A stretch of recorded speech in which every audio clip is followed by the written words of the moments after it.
પાલિકાની સામાન્ય સભામાં પૂરનો મુદ્દો ઉછળ્યો હતો। પાલિકાની મળેલી આજરોજ સામાન્ય સભામાં વડોદરા શહેરમાં આવેલ ભયાનક પૂરનો મામલો ફરી એકવાર ઉછળ્યો હતો અને દબાણોના કારણે પૂર આવ્યું હોવાના આક્ષેપો વિપક્ષ દ્વારા કરવામાં આવી રહ્યા છે। ત્યારે સત્તા પક્ષ સાથે વાદ વિવાદ પણ વકર્યો। સામાન્ય સભામાં ખાસ કરીને પૂર દબાણના કારણે આવ્યું હોવા અંગે વિપક્ષે કહેતા સામે છેડે સત્તા પક્ષ તરફથી પૂર્વ મેયર અને ધારાસભ્ય કેવું રોકડિયા તથા સભામાં નકશા બતાવીને દબાણો મુદ્દે સ્પષ્ટતા કરવાનો પ્રયાસ કરવામાં આવ્યો હતો। આ સાથે કાઉન્સિલર પરાક્રમસિંહ જાડેજાના બંગલાના દબાણ તોડવા મુદ્દે તેઓએ સભામાં સ્પષ્ટતા કરી હતી અને કોંગ્રેસના દબાણો સામે સવાલો ઉઠાવ્યા હતા। સમગ્ર મામલે ચંદ્રકાંત શ્રીવાસ્તવ દ્વારા પણ પોતાની પ્રતિક્રિયા આપવામાં આવી। પહેલા પોતે જ કન્ફેસ કરે છે કે ભાઈ મારે ઓટલા હતા એટલે મેં તોડી દીધા। પહેલી વાત એ છે, અને ઝોન ચેન્જ કરવું એટલે સિટીને ડિસ્ટર્બ કરવી વાળી વાત છે। આમની સરકાર એક વખત એવું કહે છે કે નદીના પટ ઉપર 30 મીટર સુધીનું ગ્રીન ઝોન છે એ ચેન્જ નહીં થઈ શકે, આ બાંધકામ થઈ શકે નહીં।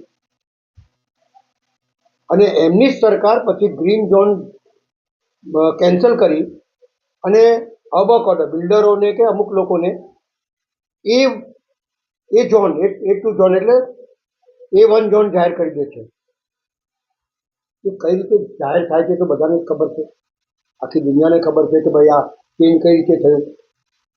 હવે તમે એવું કહો છો કે ભાઈ અમે તો પરમિશન લીધી છે ને અમે આ લીધું છે। દરેક માણસ પોતાનું સારું જ દેખાડે, ખરાબ ના દેખાડે। પણ અમે લોકોએ તો કોઈ વાત કરી જ નથી। એમને કીધી કે ભાઈ આનું આ છે ને આનું આ છે। અરે જેનું બી હોય, વડોદરા શહેરનું હિત એમાં છે કે નાગરિકોમાંથી આવાજ ઉઠી છે કે ભાઈ આ ગેરકાયદેસર બાંધકામ તોડો, જેથી વડોદરા શહેરને રાહત મળે।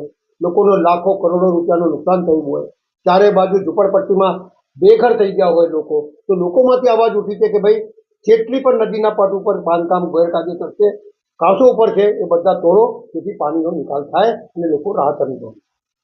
હવે કોઈ અહીંયા સભાની અંદર એ ચર્ચા શાની પાછી કે આને ખોટું કર્યું છે, પેલાએ ખોટું કર્યું છે, આને અરે ઝોન ચેન્જ કરીને બી બાંધકામ કર્યું હોય અને વડોદરા શહેરને નુકસાન કરતું હોય તો તોડો ને ભાઈ। કોણ તમને રોકે છે? સરકાર તમારી છે। 22, 24, 26 વર્ષથી તમે કોર્પોરેશનમાં બેઠા છો અને પાછા અમને દોષી કરો છો। 1976માં ટીપી નાખી, અરે તમને કેટલી ટીપી નાખી હજુ સુધી મંજૂર નથી થઈ, એમાં ચેન્જ થઈ શકે ભાઈ? તમારી સરકાર છે। જો અહીંયાથી ખોટું ગઈ હોય 1976માં તો તમારી સરકાર હતી, આજ સુધી નથી મંજૂર થયું તો ચેન્જ કરી દો ને એને। જ્યાં કાચ છે એને કાચ રહેવા દો, તોડી નાખો બધાને। તમારે કરવું નથી, ખાલી આક્ષેપ કરવું છે।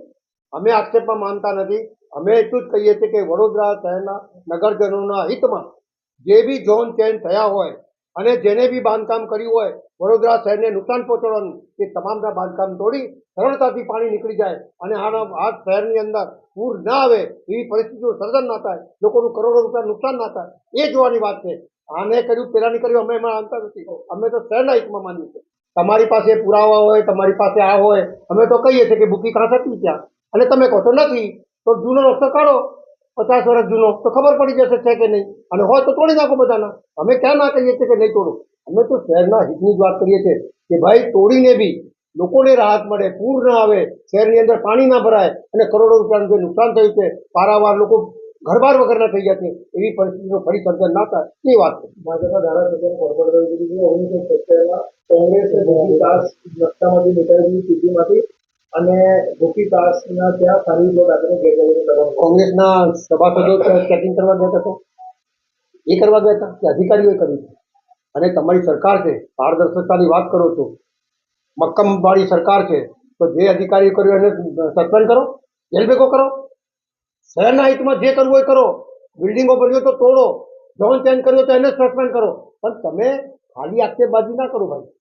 તમે આક્ષેપબાજી કરીને આ શહેરને સત્યાનાશ કરી દીધું છે। એક નગરજન બોલે છે કે સત્યાનાશ વાળી દીધું કરી આપો તો આનો રોડ ખુલ્લો થાય તો અમારે સમાજથી અરણી સુધીનું આખું લિંકિંગ રોડ એક નવો ખુલી જાય, જે સમા છાવણી રોડ ઉપરનું ભારણ છે એ ઘટે, સુરત જવાવાળાને, હાલોલ જવાવાળાને, ગોધરા જવાવાળાને પણ ખૂબ મોટું અંતરનો ફેર પડે શહેરના ટ્રાફિકની અંદરથી, જેથી મેં પોઝિટિવ રીતે હા પાડી।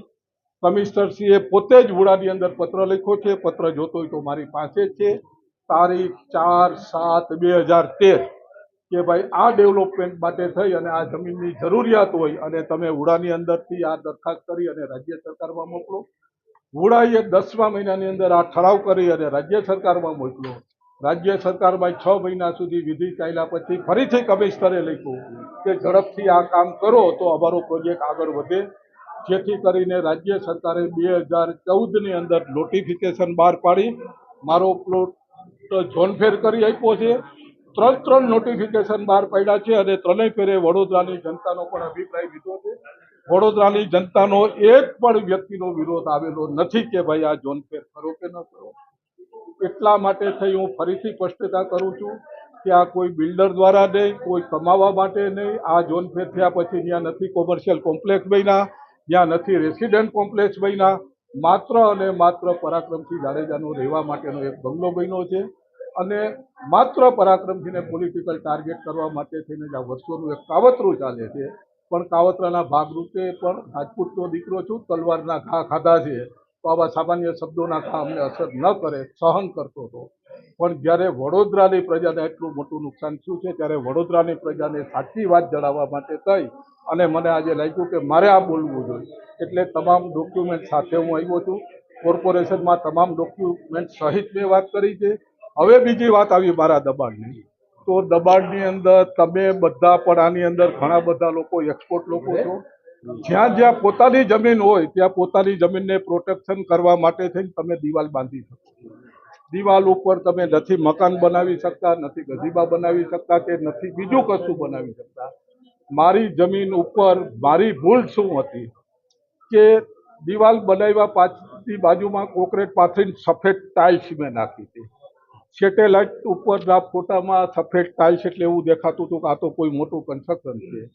હું પોતે આ પૂર આવ્યા પછી કમિશનરશ્રીને ફતેગંજના એક વિષય માટે રૂબરૂ મળવા ગયો અને ત્યારે મેં કમિશનરને કીધું, કમિશનરશ્રી, વડોદરા શહેરનું જે કાંઈ કામ હોય નેગેટિવ પોઝિટિવ, તો પોઝિટિવ કામમાં હું તમારી સાથે છું. મને એને કાગળ બતાવ્યો. મને કે પરાક્રમસિંહજી એક વિનંતી છે કે આ સેટેલાઇટના વડોદરાના એટલા ફોટા છે, એમાં તમારી ત્યાં નદી કિનારે એક આવડું આ સફેદ બિલ્ડિંગ દેખાય છે. એટલે મેં કીધું સાહેબ અત્યારે જ માણસને મોકલું, ત્યાં કોઈ જાતનું બિલ્ડિંગ નથી, આ સફેદ ટાઇલ્સ પાથરેલી છે અને બાજુમાં 2 ઓટા બેસવા માટેના, ઓટાની સાઈઝે કહું 2.5 ફૂટ બાય 4.5 ફૂટ એવા 2 ઓટા બનાવેલા છે.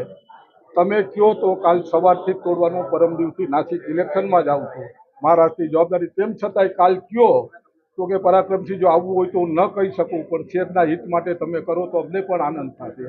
ઓન ધ સ્પોટ મેં રાત્રે જ મજૂરોને કર્યા અને બીજે દિવસ સવાર સુધી ત્યાં કામ ચાલુ કર્યું. બંને ઓટા દૂર કરી નાખ્યા, ત્યાં ટાઇલ્સ પાથરીથી દૂર કરી નાખી અને સાથોસાથ ત્યાં કોન્ક્રીટ કર્યું હતું. આજની તારીખે પણ એ કોન્ક્રીટ, કેમ કે કોન્ક્રીટ એટલું હેવી હતું એટલે તોડતા થોડી વાર લાગતી છે. આજે સાંજ સુધી આ કોન્ક્રીટ તોડીને મેં પટ ચોખ્ખો કરી નાખ્યો છે. મારા મિત્ર રવિભાઈએ બહુ સ્પષ્ટ બતાવ્યું કે સિમેન્ટના પાડા છે. રવિભાઈ સિમેન્ટના પાડા હોય તો મારું માથું આપી દેવા તૈયાર છું.